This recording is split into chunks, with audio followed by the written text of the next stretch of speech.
Comment utiliser l'outil ChatTTF sur notre PC, mais depuis le cloud? Qu'est-ce que ça veut dire?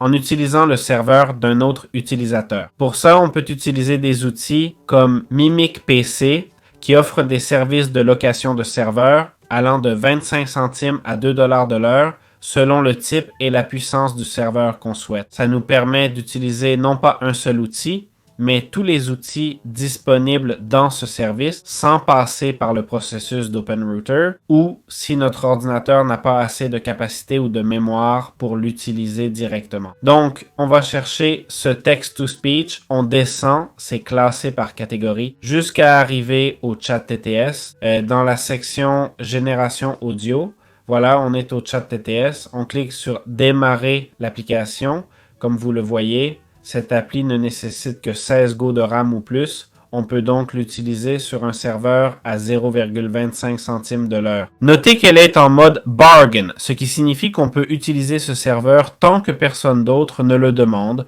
ou n'essaie de l'utiliser en mode instantané. En instantané, vous n'avez pas la priorité absolue. En bargain, vous utilisez le serveur si personne d'autre ne le veut. Si quelqu'un le veut, votre session s'arrête et s'interrompt. On peut utiliser différentes versions. Ici, il n'y en a qu'une, mais s'il y en avait plus, on pourrait. Voici les différentes configurations, comme l'extension automatique du temps, c'est-à-dire qu'après un certain temps, la durée s'allonge. Par défaut, c'est 30 minutes. Vous voyez, ça m'indique que j'ai 1 heure et 4 minutes. C'est parce que j'ai 27 cents de solde. Ça fait une règle de 3 simples, me disant mon temps disponible.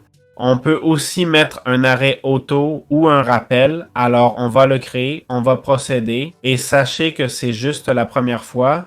Une fois qu'on a créé l'application, on pourra y accéder depuis MyApps. On ira jusqu'ici au projet qu'on a créé, donc pas besoin d'avoir plusieurs projets, pas besoin de recommencer notre progression, on l'aura déjà ici. Donc voilà, il faudra attendre entre 1,5 et 6 minutes pour le setup du serveur, cette partie n'est pas facturée, et à droite on a accès à tous les dossiers, c'est-à-dire tous les composants du projet comme si on l'utilisait sur notre machine locale. Après une longue attente, on a accès au chat avec les sonneries et tout ce qui vient avec l'outil. C'est aussi simple que ça. Si on a fini, on appuie sur stop, on confirme et c'est tout.